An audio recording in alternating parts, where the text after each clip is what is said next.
back to That Dad Guy. And welcome back to Stamp versus Stamp. If you're unfamiliar with Stamp versus Stamp, every month myself and Snailmail with Smokey, another YouTuber that you need to make sure you're following and subscribe to his channel, we have a challenge for each other regarding stamps. And we try to make it somewhat difficult on each other to do it. The last couple months we've asked you guys for some help, and we're going to continue to do that. You guys can give us suggestions, and if we can find one that we like, that's the challenge we will do. So this month, we did get a suggestion in that we both liked, and we put a little bit of a twist on it. So this month, we are going to be doing a suggestion from Stephen in Australia. He asked us to pick one stamp that we don't want to have in our stamp collection, and why. So that in itself is somewhat difficult as stamp collectors. Why wouldn't we want a stamp in our stamp collection? Well, because this world is somewhat polarizing these days in their opinions, we've decided to do a debate format with it. So not only do we have to find a stamp we don't want to have in our collection and say why, we have to argue the other side of the same coin on the same stamp about why we would want that stamp in our collection and why. So it's difficult, first of all, finding a stamp as a stamp collector that you don't want to have in your collection. And then say why you don't want it in your collection. But then we got to say why we do want it in our collection. And we've told each other, we haven't told each other what stamp we're picking, but we did take a series of stamps off the table that we can't use because we thought that would be too easy to debate it. Those being the Hitler stamps or anything to do with the Nazi Party. Those are stamps that have been debated in the past, whether or not they should be collected. And both of us are somewhat historians, so we don't want to have parts of history neglected.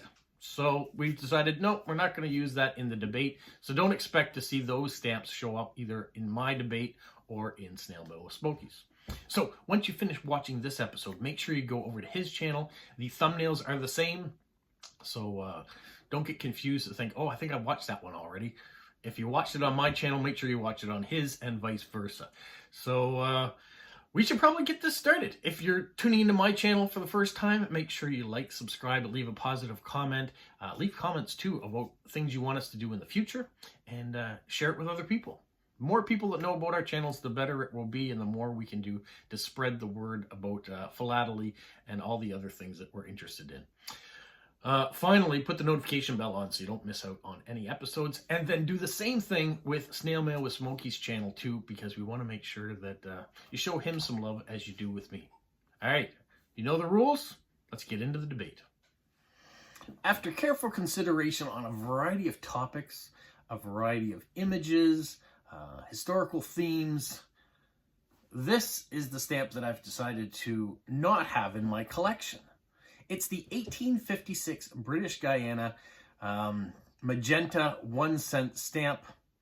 3 years ago, it sold for $9.6 million. It's considered one of the most rare stamps in the world. And I don't want it in my collection. Why, you might say, why don't you want that stamp in your collection if it's the most sought after? Well, first of all, it sold for $9.6 million. What could I do with $9.6 million that would probably go to a lot of good somewhere else? Even if I spent it on myself and my family, I could do a lot more with $9.6 million than buy one little piece of paper. If I'm spending that much money on the rarest stamp in the world, I've probably collected everything else.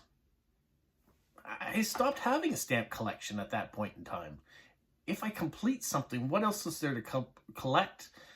What's the fun in having a collection once you've completed it? Do I want a piece of paper in my home that's worth $9.6 million? Wouldn't I just hide it away, make sure it's well insured, protect it, not show it to anybody for fear of theft? And wouldn't I be always worried about people breaking into my home at that point? That's one major reason why I don't want to have a $9.6 million stamp like this one in my collection. To me, collecting stamps is about the chase. Whether it's to find that one oddity, you know, maybe you're looking for the upside down Jenny. It's an expensive stamp. Maybe you're not within your budget for that one either. But for me, at my stage of life and with what I have for finances, what I want to spend very little, but I want to fill in some of the holes. At the same point, I want to have a collection that I can show other people, that I can say, look what my father spent his life collecting, what I've been able to pick up and go on to. And guess what? If you still have some stamps you want to trade, I'll be happy to trade with you. That's kind of what I want with my collection. I want it to continue to be fun, to have lots of things. If I have the means to spend this much money on this stamp, then I've probably finished collecting everything else, all the small denomination stamps, even the medium or the other expensive ones. I've probably acquired those as well. And I probably have the books and the catalogs and everything all stashed away in this safe, in this giant mansion that I probably own, and I'm not really looking at them anymore. And I'm not sharing them with the world. I'm fearful that they're going to be taken from me. That's why I don't want this stamp. Another reason why I'm not particularly drawn to this stamp, it's boring. It is kind of a red with black ink. There's not much definition to it. It's got a bit of a shape to it, which I do like that. But there's not a lot to it. From a historical perspective, you can't really see a lot in it. It doesn't evoke an emotion, a feeling when I see this stamp. Why do I want this in my collection? And you might say, well, there's a lot of stamps that you probably have in your collection already that aren't very pretty. Yeah, that's true. There's probably some of those out there too. But they probably didn't cost as much as this one does. So I don't mind spending 10 cents on a stamp that fills in a gap of a couple Scott numbers. Or if I've traded with someone and that's the stamp that I've acquired free in return, I don't mind that either. I've given them something probably that they want in their collection, and they've given me something that I need in mine. So I don't want this stamp. I don't want this stamp in my collection because it means I've stopped collecting. And that's the number one reason why I don't want it in my collection. If there's one stamp that I wish I could have in my collection, it's this one here, the 1856 1 cent magenta British Guiana stamp. Why would I want this in my collection? Well, one, it sold for the most money ever. At the time, 3 years ago, it sold for $9.6 million US. That's not really why I want it. It's the only one known to exist. You imagine having a collection of stamps and you were the only person to have that one particular stamp?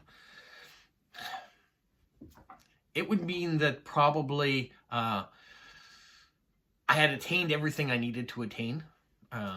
Maybe I've got enough money now that my family's well taken care of, the people around me that I love and care for are well taken care of, and I still have money left over. What do I do with it? Well, if you have a stamp like this in your collection, it's only going to get more valuable. So yes, 3 years ago it sold for $9.6 million US. But if I can retain it for the rest of my life and then my heirs inherit the collection, imagine what it could be worth then. They're not making more of them, so the value is only going to get greater. Yeah, I'm probably going to have to spend some money to protect it, have it in a safe, have alarms. I've got the money. I just spent $9.6 million on it, so money's really not an issue to protect it, I don't think. But imagine what the rest of my collection looks like now. I've got this one in it, and I probably completed all the Canadian stamps that I want. I probably have the very first Canadian stamp ever to come out. That doesn't cost nearly as much money as this, so I probably bought that ages ago. You know what's cool about it too, though? Look at the shape. In 1856, you think of the penny black, the penny red that came out in England in the 1840s, 1841s. There were just these little square pieces of paper. This one's got edges and sides, and it's all sorts of different shapes. It's got some interesting ways that it was printed inside of it. Yes, it's just a piece of paper. I get that it's just a piece of paper. But they took time to make it unique. I mean, at the time, I know it was run in limited numbers when they first created it, but they probably didn't know that there was only going to be one left eventually. It's unique. It's not pretty to look at, but think of the history that's behind this stamp. Think of all the people that have touched it in the last 170 years, almost. Yeah, and now it's in my hands. That's pretty special. It's kind of unique to be able to say you have the only one of something. I'm a collector. Don't you just want to collect everything? Isn't that the purpose of stamp collecting and philately, is to collect it all? Some people collect by themes, yes. They only want to get blue stamps. They only want stamps that depict bridges. So yes, those are collectors, and they are trying to get all of that particular theme. I'm a world collector, as my father was before me, and so it means we want to collect all the things that we're missing. Isn't that how it works? Yeah, I think so. So that's why this stamp needs to be in my collection. No matter how you see the world, no matter how you do your collection, the great debate doesn't exist if it's you. Why? Because it's your opinion that matters when it comes to your stamp collection. We do these videos every month to be a little silly, be a little quirky and goofy. We try to make you guys laugh. We try to make you think. But if you're a stamp collector, you want to collect your stamps the way that makes you the most happy. Collect a theme, collect a country, collect a year. It doesn't matter. Collect it all. If you want the most expensive stamp in the world and you can afford it, go for it. If you want 1,000 of the exact same stamp because you love that image, go for it. It doesn't matter. It's your collection. Whether you're collecting stamps, whether you're collecting baseball cards, postcards, Lego, have fun with it. If you have the means and the rest of your family and the situation is taken care of, you've only got one life. Enjoy it, live it, be a representation for your community, be a good person. But yeah, have a good time with it. That's what we're doing here on YouTube. We're having a good time showing you things in our lives that matter and that we're passionate about. I thank Smokey every month for taking time to do these videos with me. I thank you guys who tune in and watch them and leave comments and now leave suggestions on what we should do in future months. I can tell you July, we already know what we're going to do for Stamp versus Stamp. We've already got something in the works, but feel free, leave more comments, leave suggestions for the future. It might be used for August or September or who knows. We love hearing from you guys, and we want you to watch our channels and leave us positive comments, encourage us to keep going. Sometimes it's hard when you're putting out lots of videos. I put out videos almost every day, and sometimes you run into a road bump and you need to take a break. Something in life maybe gets in the way and you can't put out a video that day. But I can tell you, when I check my messages and there are encouraging things in there, it lifts me up. When I go to the mailbox and there's a surprise there, it lifts me up. And so I know it does the same for Smokey. So thank you for both of us as we're getting ready to wrap up another one here. Make sure you go over to Snailmail with Smokey's channel, watch his video, leave him comments, give him positive encouragement as well. I know he does great videos too, so give him the encouragement that he deserves. And for me, that's it. The debate's over. If you've got $9.6 million extra laying around and you want to kick it my way, or if you're the owner of that stamp and you want to send it to me, I'd be happy to stick it in one of these books on one of these shelves. No, I'm going to share it with the world. So you guys have a magical week. What, follow? You say like, subscribe, share, and tell all your friends. Who's a good boy? Who's a good boy?